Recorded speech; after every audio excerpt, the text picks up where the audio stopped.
Hello friends, grow up इन्स्टिट्यूटमध्ये आपण सर्वांचे स्वागत आहे.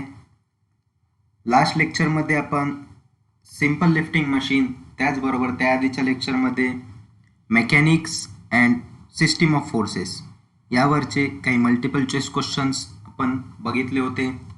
आता या लेक्चरमध्ये आपण त्याच्या पुढच्या चॅप्टरचेच म्हणजेच की नेक्स्ट चॅप्टर जो आहे आपला रिझोल्युशन अँड कंपोजिशन, हा एक चॅप्टर आहे resolution and composition.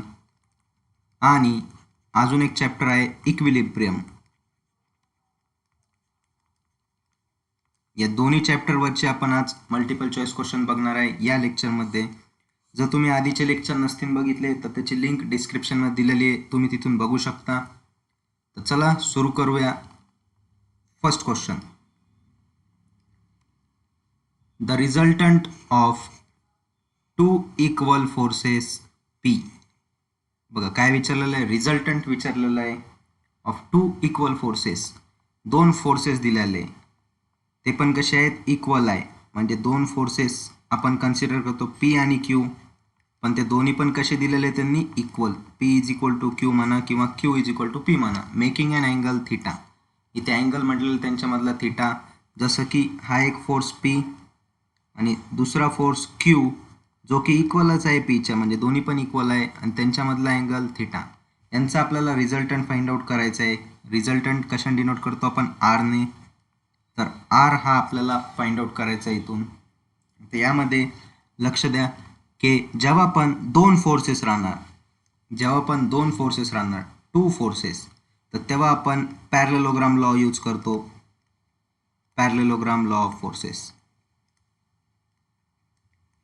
Parallelogram law of forces. तर हा सुद्धा क्वेश्चन विचारला जाऊ शकतो की जेव्हा दोन फोर्सेस दिलेले असणार तेव्हा आपण parallelogram law of forces use करणार, ज्याच्यामध्ये फोर्सेस जे राहतात ते ॲडजसंट साईड राहतात पॅरलेलोग्रामच्या, आणि रिझल्टंट म्हणजे त्याचा डायगोनल असतो, आणि दोन्ही पण फोर्सेस इक्वल आहे म्हणून त्याच्यासाठी डायरेक्टली आपण फॉर्म्युला लिहिणार. बघा तसं तर पॅरलेलोग्राम लॉनुसार फॉर्म्युला असतो under root of P square plus Q square plus 2pq cos theta.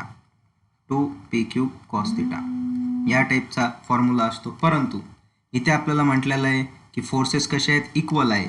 P आणि क्यू कसे आहेत, इक्वल आहे. P is equal to Q आहे. देअर फोर आपण पुटअप केल्यानंतर डायरेक्टली आपल्याला इक्वेशन भेटणार R is equal to 2p cos of theta by 2.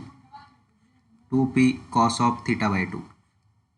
तर हा फॉर्म्युला डायरेक्टली विचारला जाऊ शकतो. हा केव्हा असणार, जेव्हा दोन्ही पण फोर्सेस इक्वल असणार. तर 2p cos of theta by 2 म्हणजे ऑप्शन नंबर बी. तर अशा टाईपचा एखादा क्वेश्चन विचारला जाऊ शकतो एक्झाममध्ये, directly formula 2p cos of theta by 2 केव्हा, जेव्हा दोन्ही पण फोर्सेस इक्वल असणार. Next question, if number of forces acting at a point. बघा क्वेश्चनमध्ये दिलेला आहे number of forces acting at a point. दोन फोर्सेस नाही आहे, नंबर ऑफ फोर्सेस. आणि जेव्हा जास्त फोर्सेस असतात तेव्हा आपण पॅरलेलोग्राम लॉ यूज करत नाही, तो फक्त दोन फोर्ससाठी असतो.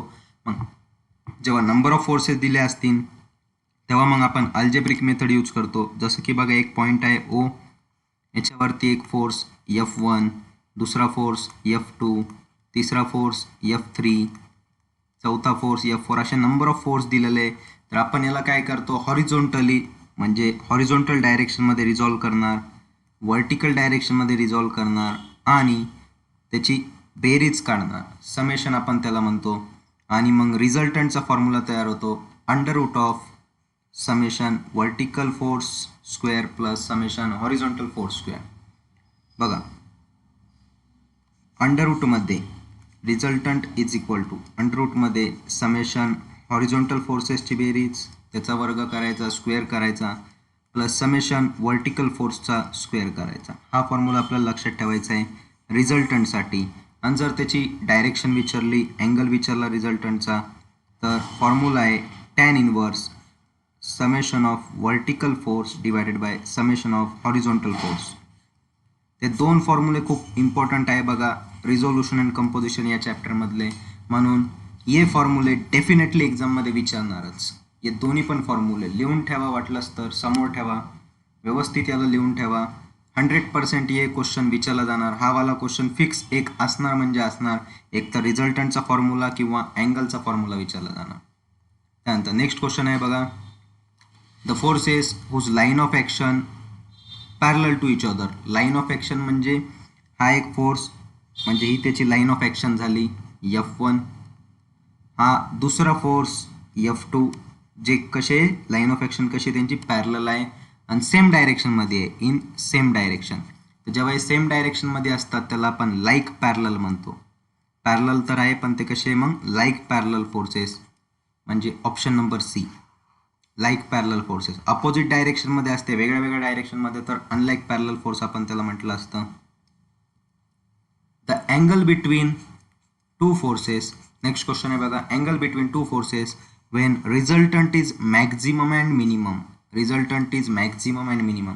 आता परत एकदा एक सिम्पल क्वेश्चन मनात विचारून घ्या. काय विचारलं आहे, अँगल बिटवीन टू फोर्सेस. आणि आत्ताच आपण स्टार्टिंगला सांगितलं होतं की जेव्हा केव्हा दोन फोर्सेस येणार, तेव्हा आपण पॅरलेलोग्राम लॉ ऑफ फोर्सेसचा वापर करणार, ज्याचा फॉर्म्युला असतो R is equal to under root of P square plus Q square plus 2PQ cos theta, 2PQ cos theta. आणि त्यांनी विचारलं आपल्याला मग मॅक्झिमम केव्हा असणार आणि मिनिमम केव्हा असणार. रिझल्टंट त्यांचा, हा जो रिझल्टंट आहे तो मिनिमम व्हॅल्यू किती असणार त्याची आणि मॅक्झिमम व्हॅल्यू किती असणार किंवा कोणत्या अँगलला असणार. एक गोष्ट लक्षात ठेवा की पॅरलेलोग्राम या शेपचा असतो आपला असा, आणि त्याच्या साईड्सने आपण ते फोर्सेस दाखवतो, बरोबर. ते दोन साईड मी हाईड करून टाकतो. आता फक्त आपण या दोन साईड कन्सिडर करू, हा फोर्स P, हा फोर्स Q, बरोबर. आता हा मॅक्झिमम केव्हा असणार आणि मिनिमम केव्हा असणार. इथं अँगल आपला थिटा असतो. तर बघा, राईट साईडला जाणारे जर फोर्सेस असतील तर ते आपण पॉझिटिव्ह कन्सिडर करतो आणि लेफ्ट साईडला जाणारे असतील तर ते निगेटिव्ह आपण कन्सिडर करतो. मेकॅनिक्समध्ये काय म्हटलं, राईटला जाणारे पॉझिटिव्ह आणि लेफ्टला जाणारे निगेटिव्ह असतात, हे लक्षात ठेवायचं. साईन कन्व्हेन्शन आपण याला म्हणतो. आता यामध्ये जर आपण क्यू फोर्सला अँगल जर झिरो करून टाकला, थिटा जर झिरो करून टाकला, तर क्यू फोर्स आपल्याला इकडे जाताना दिसन केव्हा, जेव्हा theta equal to zero. Q इकडे जाताना केव्हा दिसणार, जेव्हा थिटा इक्वल टू आपण 0 डिग्री केला, म्हणजे क्यू फोर्स इकडे येऊन जाणार. आणि जेव्हा थिटा इक्वल टू 180 डिग्री केला आपण, थिटा इक्वल टू 180 डिग्री म्हणजे इकडे चालले जाणार 180 डिग्रीमध्ये, असा क्यू फोर्स इकडे जाणार जेव्हा थिटा इक्वल टू 180 डिग्रीला. तर बघा, यामध्ये जर आपण ऑब्झर्व केलं तर P ज्या डायरेक्शनला चालला त्या डायरेक्शनला Q चालला कधी, जेव्हा थिटा 0 डिग्री आहे, म्हणजे दोन्ही पण पॉझिटिव्ह. जेव्हा थिटा इक्वल टू 0 डिग्री असणार तेव्हा P आणि Q पॉझिटिव्ह असणार. जेव्हा आपण या फॉर्म्युलामध्ये 0 पुट करतो तर आपल्याला P square plus Q square plus 2PQ अशा टाईपमध्ये भेटणार. तर सिम्पली आता डायरेक्ट फॉर्म्युला लक्षात ठेवा. बघा, डेरिवेशन इथे इम्पॉर्टंट नाही आहे आपल्याला, कारण की आता एक्झाम जवळ आलेली आहे, आपण डेरिवेशनकडे जास्त लक्ष नाही देणार. तर सिम्पलमध्ये आता सांगतो, जेव्हा थिटा इक्वल टू 0 आहे, दोन्ही एका साईडला चालले, म्हणजे आपल्याला मॅक्झिमम रिझल्टंट भेटणार. Maximum resultant is equal to P plus Q. Maximum resultant is equal to P plus Q. त्यानंतर थिटा जेव्हा 180 डिग्री असणार, तेव्हा आपल्याला मिनिमम रिझल्टंट भेटणार. मिनिमम रिझल्टंट आणि अपोजिट डायरेक्शनमध्ये असल्यामुळे आपण म्हणणार P मायनस Q. तर ह्या फॉर्म्युल्यावरती न्यूमेरिकलसुद्धा विचारला जाऊ शकतो. मित्रांनो लक्ष द्या, न्यूमेरिकलसुद्धा याच्यावरती विचारला जाऊ शकतो. तर फॉर्म्युला लक्षात ठेवायचं आहे, मॅक्झिममसाठी दोघांची बेरीज करायची P प्लस Q आणि मिनिममसाठी दोघांची वजाबाकी करायची P मायनस Q. मिनिमम 180 डिग्रीला भेटला, मॅक्झिमम थिटा इक्वल टू 0 डिग्रीला भेटला.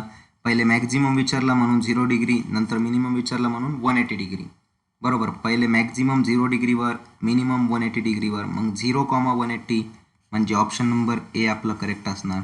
म्हणजे या क्वेश्चनमध्ये आपण कमीत कमी 5 ते 6 क्वेश्चन इथे कव्हर केलेले आहे. बघा, जेव्हा दोन फोर्सेस असणार तेव्हा parallelogram law of forces use करायचा. दुसरा क्वेश्चन म्हणजे रिझल्टंटचा formula under root P square plus Q square plus 2PQ cos theta.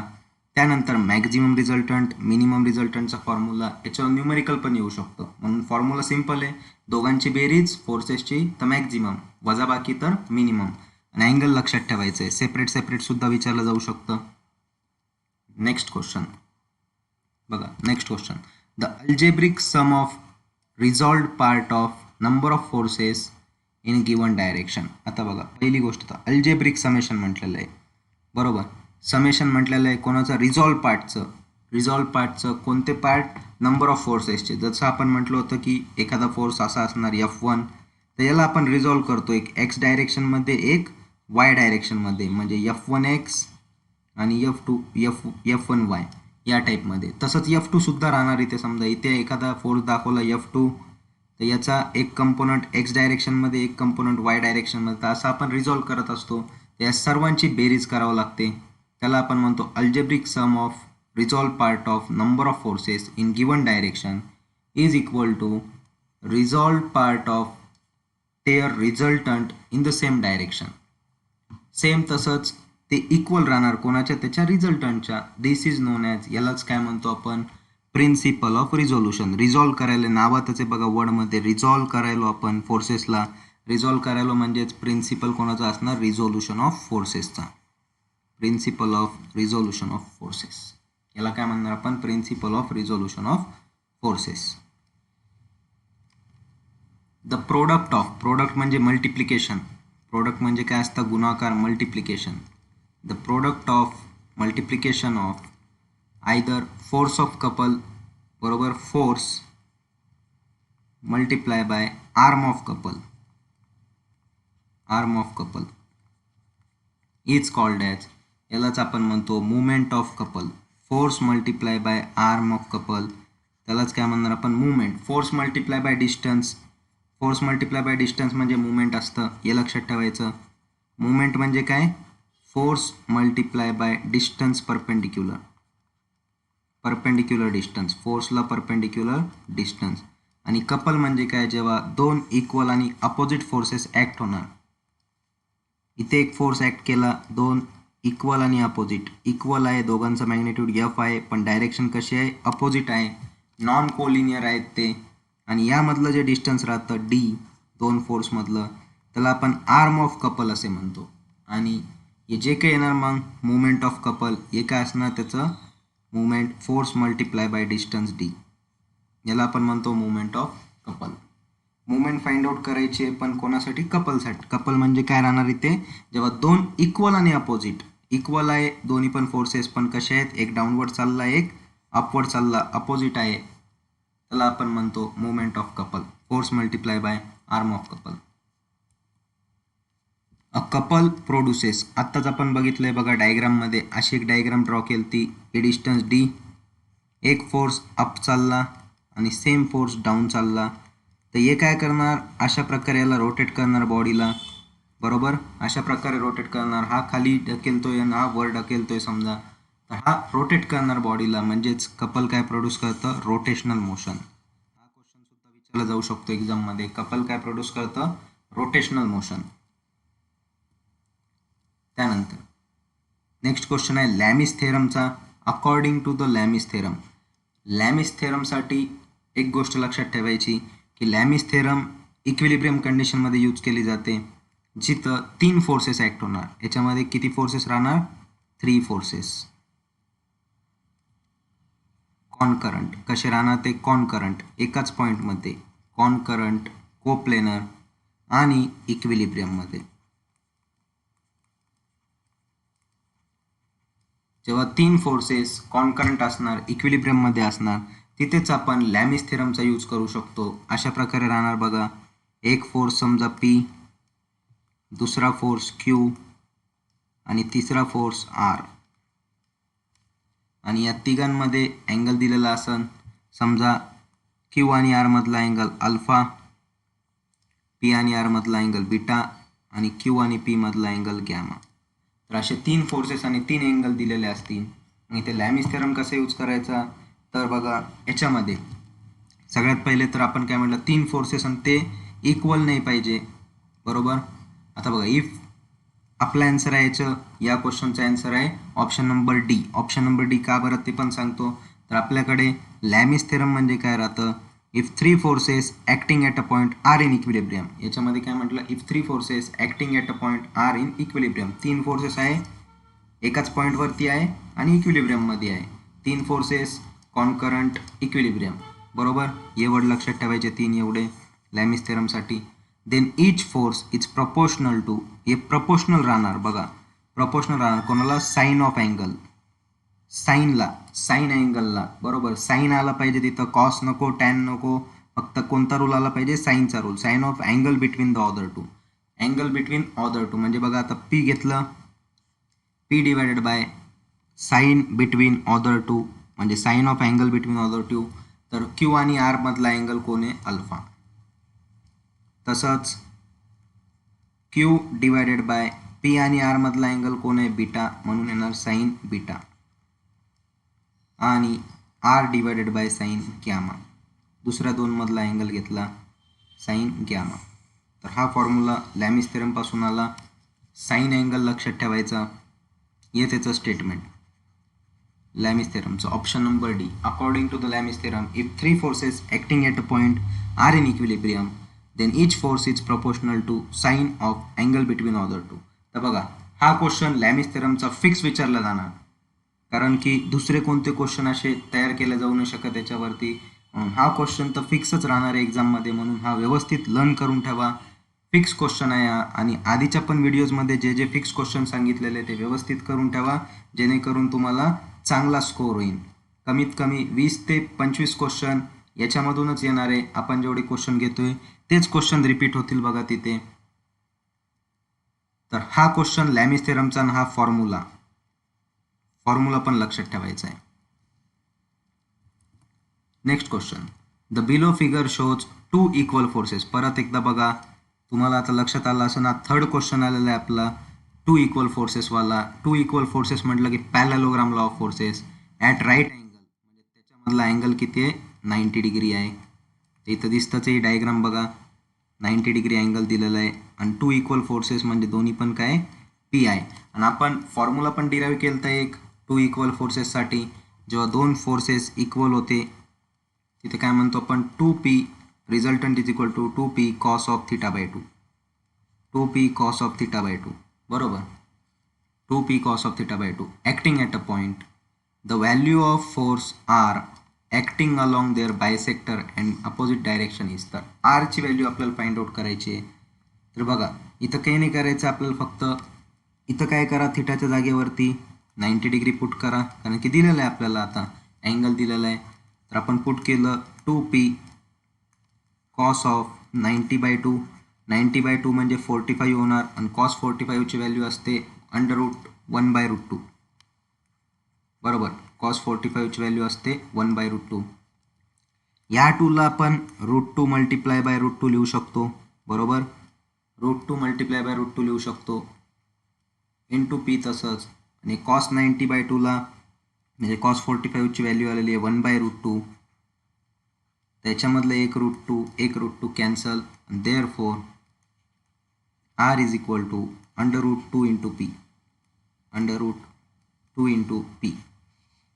जर डेरिवेशन लक्षात नसेल राहत, पहिले तर बघा √2 इंटू पी कुठं दिलेलं आहे, ऑप्शन नंबर सी आपलं करेक्ट आन्सर. डेरिवेशन लक्षात नाही राहत, आता कंडिशन्स लक्षात ठेवा. जेव्हा आपण काय म्हटलं, थिटा इक्वल टू 90 डिग्री असन, म्हणजे कंडिशन काय, थिटा इक्वल टू 90 डिग्री दिलेले असन आणि P is equal to Q असणार, दोन्ही पण फोर्सेस इक्वल असणार. तर तेव्हा डायरेक्टली रिझल्टंटची व्हॅल्यू काय असणार, √2 multiply by P, √2 multiply by P, √2 multiply by P. ही कंडिशन लिहून ठेवा, डायरेक्टली क्वेश्चन विचारला जाऊ शकतो. Non coplanar concurrent forces are those which. Non coplanar म्हटलेलं आहे म्हणजे एका प्लेनवर नसणार, आणि कॉन्करंट म्हटलं तर मीट ॲट 1 पॉईंट. म्हणजे डू नॉट मीटवाले ऑप्शन कॅन्सल करून टाकायचे, डू नॉट मीटवाले ऑप्शन कॅन्सल. मग मीट ॲट 1 पॉईंटवाला ए पण आहे आणि सी पण आहे. आणि नॉन कोप्लेनर म्हटलं तर do not lie on the same plane, तर their line of action do not lie इथं आलेलं आहे बघा ऑप्शन नंबर ए मध्ये, म्हणजेच की आपला आन्सर असणार आहे option number A correct, do not lie on the same plane. त्यानंतर नॉन कोप्लेनर नॉन कॉन्करंट म्हटले, आता non coplanar non concurrent forces are those forces which. आता बघा जर तुम्ही फर्स्ट लेक्चर बघितलं असेल तर तुम्हाला लगेच समजत असेल की याचा आन्सर काय आहे. त्यासाठी तुम्हाला फर्स्ट लेक्चर आधी बघावं लागणार आहे. नॉन कोप्लेनरचं मिनिंग मी तिथे एकदम व्यवस्थितपणे सांगितलेलं आहे. नॉन कोप्लेनर, नॉन कॉन्करंट या टाईपची फोर्स सिस्टीम कशी ओळखायची ते. नॉन कोप्लेनर म्हणजे एका प्लेनवर नसणार आणि नॉन कॉन्करंट म्हणजे एका पॉईंटमध्ये पण नसणार. तर मीट ॲट वन पॉईंटवाला ऑप्शन डायरेक्टली कट होणार, बरोबर. त्यानंतर डू नॉट मीटवाला ऑप्शन करेक्ट असणार. मग डू नॉट मीटवाले तर दोन आहे, इथं पण do not meet at one point, do not meet at one point दोन्ही पण आहे. मग नॉन कोप्लेनरसाठी चेक करा, जेणेकरून म्हणजे काय होणार, आपला आन्सर कन्फर्म होईल. जसं की non coplanar do not lie on the same plane, तर आपल्याला ऑप्शन नंबर बी मध्ये दिसते do not lie on the same plane, म्हणजे ऑप्शन नंबर बी आपलं करेक्ट असणार. आणि हा क्वेश्चन इथे रिपीट का घेतला, कारण की हे फिक्स क्वेश्चन आहेत, हे 100% विचारलाच जाणार. फोर्स सिस्टीमवरती एक क्वेश्चन 100% विचारला जाणार, 1 ते 2 क्वेश्चन असणारच. Which of the following statement is correct, which of the following statement is correct असा क्वेश्चन विचारलेला आहे. बघा आता, the algebraic sum of forces constituenting a couple is zero. Algebraic sum of forces constituenting couple is zero. तर सगळ्यात पहिले कपलची diagram आपण draw केली होती. एक फोर्स अपवर्ड तर सेम फोर्स डाऊनवर्ड, आणि यांची समेशन घ्यायची. तर अप जाणारा पॉझिटिव्ह असतो आणि डाऊन जाणारा निगेटिव्ह असतो. एफ मायनस एफ झिरो, म्हणजे पहिलं स्टेटमेंट आपलं करेक्ट आहे. त्यानंतर the algebraic sum of forces constituenting couple about any point is same, म्हणजे त्याची मुवमेंट इथे कुठेही जरी घेतली, या पॉईंटला घ्या, या पॉईंटला घ्या, या पॉईंटला घ्या, या पॉईंटला घ्या, कोणत्याही पॉईंटला घ्या, सेम असते. म्हणजे सेकंड स्टेटमेंट पण आपलं करेक्ट आहे. आणि couple cannot be balance by a single force. बघा, couple cannot be balance by a single force, couple balance होऊ शकत नाही सिंगल फोर्सने, but can be balance only by a couple of opposite sense. बरोबर आहे हे.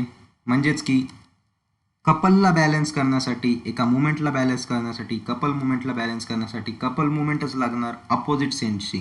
जसं एखादी मुवमेंट असेल क्लॉकवाईज 20, तर त्याला अपोज करण्यासाठी, त्याला बॅलन्स करण्यासाठी अँटी क्लॉकवाईज आपल्याला 20 अप्लाय करावं लागणार. म्हणजेच की balance only by a couple, not by a force, म्हणजे आपला करेक्ट आन्सर असणार आहे ऑल ऑफ दी अबो. सर्वचे सर्व स्टेटमेंट करेक्ट आहे. त्यानंतर इम्पॉर्टंट क्वेश्चन आहे हा.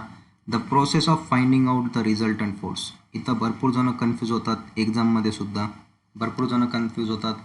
The process of finding out the resultant force, resultant find out करण्याची जी प्रोसिजर असते त्याला आपण म्हणतो कंपोजिशन. याला काय म्हणायचं, कंपोजिशन. याला काय म्हणायचं, कंपोजिशन. वाटलंच तर व्यवस्थित एकदा हा क्वेश्चन लिहून घ्या. The process of finding out the resultant force. वाटलं याला रिपीट वाचा, रट्टा मारून घ्या, कारण की हा क्वेश्चन कन्फ्यूज करणारा क्वेश्चन आहे एक्झाममध्ये, आणि हा विचारलाच जातो डेफिनेटली, कारण की हा कन्फ्यूज करणारा क्वेश्चन आहे. याचा आन्सर असणार आहे composition, option number A. when trying to turn a key into a lock following is applied. जेव्हा आपण एका लॉकमध्ये की टर्न करतो तर तेव्हा काय फॉर्म होते तिथं, कपल, आणि की तिथे आपण इक्वल अँड अपोजिट फोर्स आपण तिथे अप्लाय करतो. त्याचा आन्सर असणार आहे couple. 2 non collinear parallel equal forces acting in opposite direction. बघा काय म्हटलं, 2 फोर्सेस किती आहे, 2. कसे आहेत, नॉन कोलिनियर. कसे आहेत, पॅरलल आहेत एक दुसऱ्याला. म्हणजेच की is diagram, 2 forces F equal आहे, लाईन कशा आहेत, पॅरलल आहे, नॉन कोलिनियर पण आहे, एका पॉईंटमधून नाही आहे, नॉन कोलिनियर पण आहे, एका रेषेवर नाही आहे, आणि अपोजिट डायरेक्शनमध्ये आहे. तर हे काय फॉर्म करतात, आत्ताच आपण बघितलं, कपल. काय फॉर्म करतात हे, कपल, कॉन्स्टिट्यूट ए कपल, किंवा आपण इथे म्हणू शकतो movement of couple. Constitute A movement of couple किंवा मग only couple. Movement of couple केव्हा म्हणणार, जेव्हा ते तिथे काय करणार, डिस्टन्स आपण मल्टिप्लाय करणार. डिस्टन्स जेव्हा आपण मल्टिप्लाय करू तेव्हा आपण त्याला म्हणू शकतो की मुवमेंट ऑफ कपल आहे. जेव्हा फोर्स मल्टिप्लाय बाय डिस्टन्स असं दिलं जाणार एक्झाममध्ये, तेव्हाच आपण म्हणणार की ते काय, मुवमेंट ऑफ कपल आहे. जोपर्यंत म्हणत नाही ते डिस्टन्सने मल्टिप्लाय करा, आर्म ऑफ कपल जोपर्यंत वर्ड येत नाही. आपण याचा क्वेश्चन आधीच बघितला.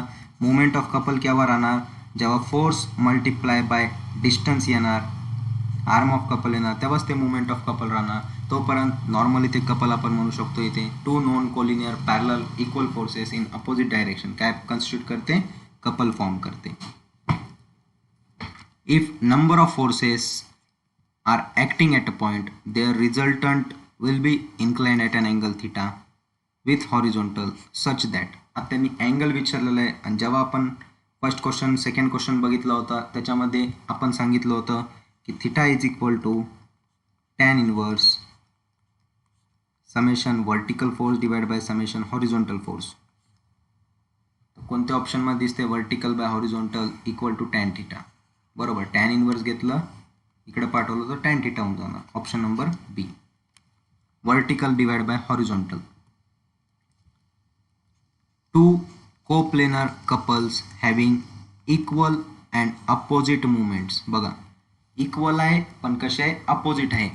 एक कपल समजा क्लॉकवाईज तर दुसरा असणार अँटी क्लॉकवाईज, दोन्ही पण इक्वल आहे आणि ते दुसरं एक दुसऱ्याला काय करणार, बॅलन्स करणार. जे आपलं थर्ड स्टेटमेंट होतं बघा, एक क्वेश्चन आपण बघितलं होतं त्याच्यामधलं थर्ड स्टेटमेंट होतं. आपण 20-20चं एक्झाम्पल घेतलं होतं, 20 क्लॉकवाईज 20 अँटी क्लॉकवाईज, दोन्ही पण एक दुसऱ्याला बॅलन्स करणार. वॅरिग्नन्स थेरम इम्पॉर्टंट थेरम आहे. एक तर याच्यावरती न्यूमेरिकल किंवा मग डायरेक्टली वॅरिग्नन्स थेरम काय हे विचारलं जाऊ शकतं. Varignon's theorem of movement states that if number of coplanar forces acting on a particle are in equilibrium then. ह्याचा आन्सर आहे option number D, the algebraic sum of their movement. जे काही forces आहे त्यांची अल्जेब्रिक सम पण कोणाची, त्यांच्या मुवमेंटची about any point is equal to movement of their resultant force about the same point. Movement of their resultant force म्हणजे बघा आपल्याकडे काही फोर्सेस आहे F1 F2 एक सेकंड, फोर्सेस आहेत आपल्याकडे समजा F1 F2, त्याचे काहीतरी डिस्टन्स दिले असणार. F3 डिस्टन्स आपण कन्सिडर करू मनाने, काहीतरी आपल्याला डिस्टन्स दिलेले आहे. तर जेव्हा अशा टाईपची सिस्टीम आपल्याला दिली जाणार तर वॅरिग्नन्स थेरम आपण रिझल्टंट फोर्स लोकेट करण्यासाठी, त्याची लोकेशन फाइंड आउट करण्यासाठी यूज करतो. त्यांची अल्जेब्रिक समेशन घ्यायची, कोणाची, तर मुवमेंटची. तर फोर्सेस समजा F1 त्याचा डिस्टन्स समजा D1 प्लस फोर्सेस समजा F2 त्याचा डिस्टन्स D2. या एका पॉईंटला ए पॉईंटला आपण मुवमेंट घेतली आहे समजा आणि यांचा रिझल्टंट इथे कुठेतरी ॲक्ट होतोय R आणि त्याचा डिस्टन्स आपण X कन्सिडर केलं प्लस F3 इंटू त्याचं डिस्टन्स D3. तर या फोर्सेसची मुवमेंट घेतली बघा, force multiply by distance movement असतं, त्यांची समेशन घेतली ती इक्वल राहणार कोणाच्या, रिझल्टंटच्या मुवमेंटच्या. Resultant into multiply by X about the same point A. तर हे इक्वेशन राहतं आपलं की कोणत्या पण एका पॉईंटवरती मुवमेंट घ्यायची, तर जेवढे काही फोर्सेस आहे त्यांची मुवमेंट इक्वल राहणार कोणाच्या, रिझल्टंटच्या. ते राहतं आपलं Varignon's theorem. Option number D. Next question, two like parallel forces. तर सगळ्यात पहिले डायग्राम ड्रॉ करावं लागणार कारण की याच्यामध्ये न्यूमेरिकल आहे. टू लाईक पॅरलल फोर्सेस, तर लाईक पॅरलल म्हणजे एकाच डायरेक्शनमध्ये दोन फोर्सेस आपल्याला दिलेले are acting at a distance 24 mm apart. यांच्यामधलं डिस्टन्स किती आहे, 24 mm आहे. एक एक सेंटेन्स वाचत डायग्राम ड्रॉ करायची. Their resultant is 20. रिझल्टंट दिलेलं आहे 20. आत्तापर्यंत आपल्याला माहिती नाही कुठे ॲक्ट करतोय तो, तसा फक्त लिहून घ्या 20 Newton. If line of action of resultant is 6 mm away from any given force. कोणत्या पण एका फोर्सपासून त्याचं डिस्टन्स दिलेलं आहे, समजा रिझल्टंटचं डिस्टन्स दिलेलं आहे. समजा आपण या फोर्सपासून पकडलं फर्स्ट नंबरच्या, तर त्याचं डिस्टन्स आपल्याला दिलेलं आहे 6 बरोबर, प्लस 20 होता म्हणून अपवर्ड दाखवला आणि त्याचा डिस्टन्स किती आहे 6 mm. आणि आपण काय म्हणतो की जे काही फोर्सेस आहे, सपोज एखाद्या पॉईंटवरती आपण मुवमेंट घेतली तर हा ए पॉईंट जर आपण कन्सिडर केला, आपल्याला काय फाइंड आउट करायचं आहे, ते दोन फोर्सेस फाइंड आउट करायचे की कोणते कोणते ते फोर्सेस आहे. तर सगळ्यात पहिले हा समजा आपण F1 म्हटलं आणि हा F2 म्हटला, तर यांचा रिझल्टंट म्हणजे F1 प्लस F2 अपवर्ड जाणाऱ्या फोर्सेसची बेरीज आहे. समेशन Fy इक्वल टू 0 केलं तर F1 plus F2 equal to resultant भेटणार आपल्याला. याच्यामधली फक्त आपल्याला रिझल्टंटची व्हॅल्यू माहिती आहे, F1 F2 अजून माहिती नाही. तर आत्ताच आपण बघितलं कोणता थेरम यूज करायचा, वॅरिग्नन्स थेरम यूज करा. रिझल्टंटची मुवमेंट बरोबर फोर्सची मुवमेंट. आता ए पॉईंटवर घ्यायची आहे मुवमेंट, तर फक्त एकच फोर्स आहे F2 बरोबर. F1ची घेत असतो का, कारण की तो त्याच पॉईंटमधून जातो आहे म्हणून त्याला मुवमेंट नसते. तर F2 मल्टिप्लाय बाय F2चं डिस्टन्स ए पर्यंत 24. मुवमेंट ॲट पॉईंट ए घेतोय आपण बरोबर. आणि त्याच सेम पॉईंटला रिझल्टंटची मुवमेंट इक्वल टू काय करतो आपण, रिझल्टंटची मुवमेंट. रिझल्टंट दिलेलं आहे आपल्याला किती आहे 20, त्याचं डिस्टन्स 6. तर हे 24 इकडे डिव्हिजनमध्ये जाणार, तर तिथून आपल्याला F2ची व्हॅल्यू भेटणार बघा 5. F2ची व्हॅल्यू भेटली 5. आणि F2ची व्हॅल्यू जर इथे पुट केली तर रिझल्टंट 20 आहे. 20 मायनस 5 इक्वल टू काय भेटणार F1 जो की येणार 15 न्यूटन. म्हणजेच की ऑप्शन नंबर ए बरोबर. ऑप्शन नंबर ए करेक्ट असणार. 15 न्यूटन अँड 5 न्यूटन आपले फोर्सेस. तर व्हॅरिग्नन्स थेरमचा यूज केला आपण इथे. Next, if resultant of 2 equal forces, परत एकदा 2 इक्वल फोर्सेस त्यांचा रिझल्टंट हॅज सेम मॅग्निट्यूड. आता सेम मॅग्निट्यूड म्हटलंय, त्यांचं सेम मॅग्निट्यूड असणार म्हणजे resultant is equal to P is equal to Q. तिन्ही पण कसे आहेत, इक्वल आहे. फोर्सेस आणि रिझल्टंट इक्वल आहे. As either of the forces then angle between this two force. दोन फोर्समधला अँगल. तर डायरेक्टली लक्षात ठेवायचं, जेव्हा ही कंडिशन असणार तिन्ही पण फोर्स इक्वल, तेव्हा आपण म्हणणार 120 डिग्री. अँगल किती येणार आपला 120 डिग्री. डायरेक्ट कंडिशन लिहून ठेवा. जेव्हा तिन्ही पण फोर्सेस इक्वल असणार, रिझल्टंट आणि दोन्ही पण फोर्सेस उरलेले ते इक्वल आहे, तर अँगल किती असणार 120 डिग्री. त्यानंतर एकदम simple question, 1 kg force is equal to 1 kg force equal to काय असतं 9.81 न्यूटन. ही व्हॅल्यू सगळ्यांना माहिती असेल. 9.81 न्यूटन म्हणजे 1 kg force. The resultant of 2 forces, 2 forces म्हणजे पॅरलेलोग्राम लॉ ऑफ फोर्सेस, आणि त्यांचा रिझल्टंट विचारला तर रिझल्टंट इक्वल टू काय असतो √p² plus q² plus 2pq cos θ. 2pq cos θ. p² plus q² plus 2pq cos θ म्हणजेच की ऑप्शन नंबर बी.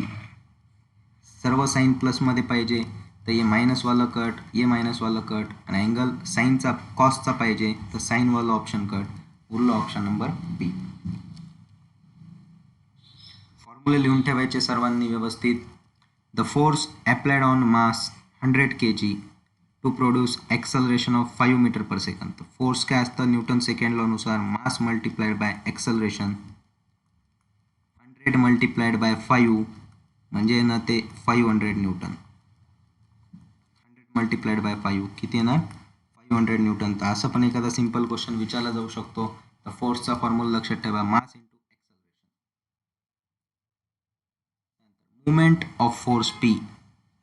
P force बघा इथे दिलेला आहे असा, मुवमेंट ऑफ फोर्स पी. हा फोर्स पी दिलेला आहे इथे अबाउट पॉईंट ओ. तर बघा मुवमेंट काय राहतं force multiply by perpendicular distance. Force आहे पी आणि पीला परपेंडिक्युलर डिस्टन्स इथं दिसते आपल्याला OC. पीला perpendicular distance OC. Movement equal to force multiply by perpendicular distance म्हणजे P into OC. P multiply by OC. The movement of force is. तर बघा मुवमेंट म्हणजे काय, तर मुवमेंट काय प्रोड्यूस करतं टर्निंग इफेक्ट. ते इथं दिलेलं आहे टर्निंग इफेक्ट. लिहित चालायचं हे सर्व.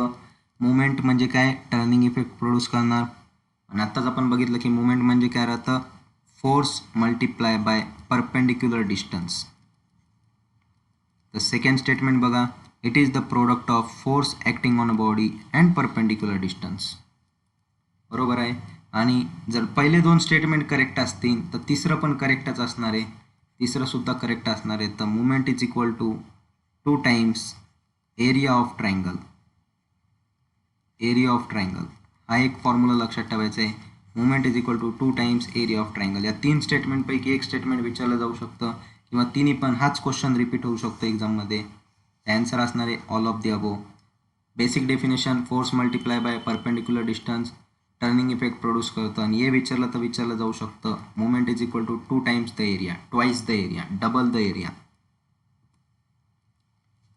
त्यानंतर बघा, हा क्वेश्चन आपण लॅमिस थेरममध्ये आधीच बघितला की जेव्हा पण तीन फोर्सेस असतील, कॉन्करंट असतील, एकाच पॉईंटवरती इक्विलिब्रियममध्ये असणार, तर त्याचा आन्सर असणार आहे लॅमिस थेरमनुसार साईन अँगल पाहिजे आपल्याला, आणि पीच्या समोरचा अँगल अल्फा म्हणून पी बाय साईन अल्फा असन, क्यूच्या समोरचा अँगल बीटा म्हणून क्यू बाय साईन बीटा असन, आणि आरच्या समोरचा अँगल गॅमा म्हणून आर बाय साईन गॅमा असणार. तर ऑप्शन नंबर बी आपला करेक्ट असन.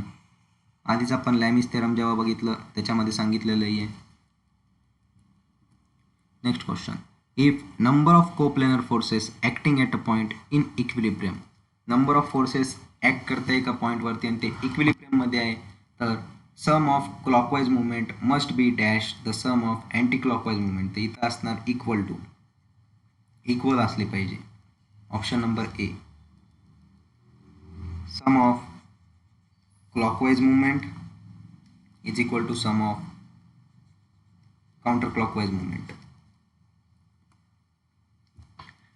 हा क्वेश्चन पण आधी बघितला आपण, कंडिशन बघितली होती एक, मॅक्झिमम आणि मिनिमम रिझल्टंटची. Two forces P and Q acting along the same straight line but in opposite direction. Opposite direction म्हणजे theta is equal to 180 degree, आणि मिनिमम होतं अपोजिट डायरेक्शन म्हटलं तर मायनसचं sign P minus Q, R minimum भेटेन आपल्याला, minimum resultant. जर P plus Q केलं तर मॅक्झिमम भेटणार. हे दोन कंडिशन, थिटा इक्वल टू 0 डिग्रीला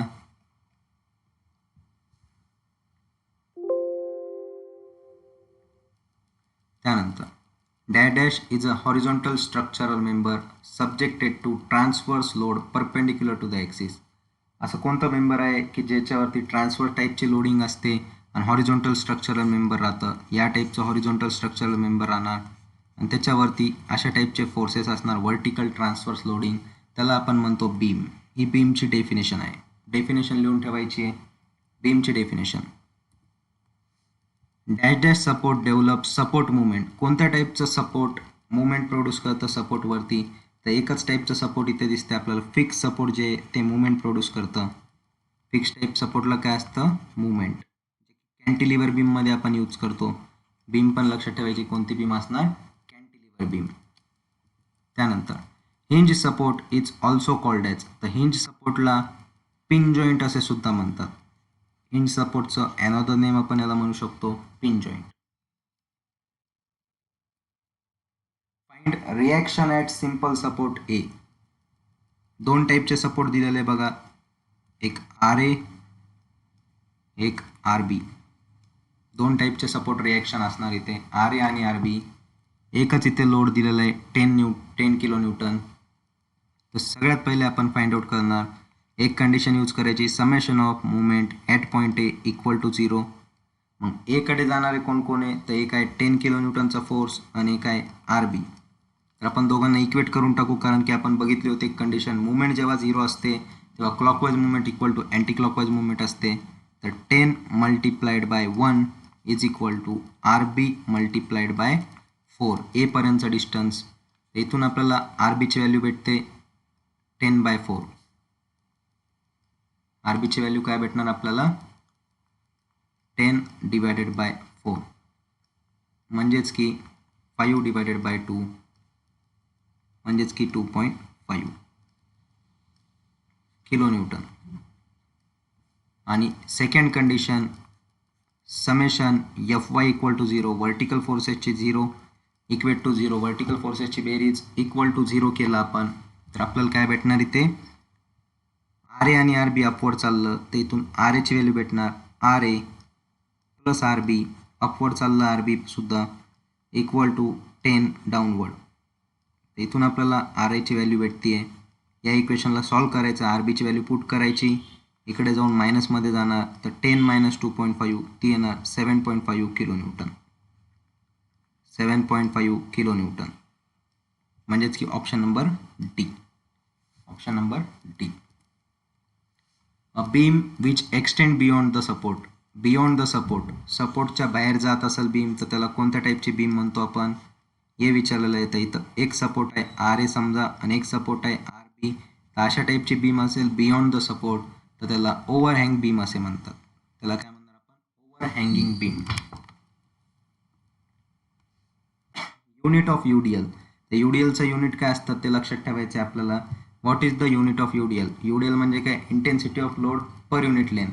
तर पर युनिट लेंथ म्हटलं, लोड पर युनिट लेंथ म्हटलं तर load per unit length kilo newton per metre. Load per unit length kilo newton per metre. Given diagram, given below diagram is dash type of load. बघा, triangular टाईपची loading आहे, triangle दिसतो इथे. Triangle type असेल तर त्याला uniformly varying load म्हणतात. याला काय म्हणणार आपण? Uniformly varying load. Option number B. लक्षात ठेवायचं, ट्रँगल टाईप लोडिंग असेल तर युनिफॉर्मली व्हॅरिंग लोड. आणि UDLसाठी रेक्टँग्युलर, UDLसाठी रेक्टँग्युलर टाईप लोडिंग राहते. अशा टाईपचे क्वेश्चन विचारले जाऊ शकतात. बघा, बीम्सवरती आणि बाकीच्या टॉपिक्सचे आपण जे बघितले, रिझल्टंट वगैरे, या टाईपचे क्वेश्चन विचारले जाऊ शकतात. तर हे नोट्स एकदम व्यवस्थित लिहून ठेवायचे. जे आपण पॅरलेलोग्राम लॉ ऑफ फोर्सेसमध्ये बघितलं ते क्वेश्चन मॅक्झिमम चान्सेस आहे विचारण्याचे, म्हणून ते व्यवस्थित करा. आणि हा क्वेश्चनसुद्धा युनिफॉर्मली व्हॅरिंग लोड आणि डिस्ट्रीब्युटेड लोडचा. व्हिडिओ आवडला असेल तर लाईक करा आणि आपल्या फ्रेंड्ससोबत शेअर करा. थँक्यू.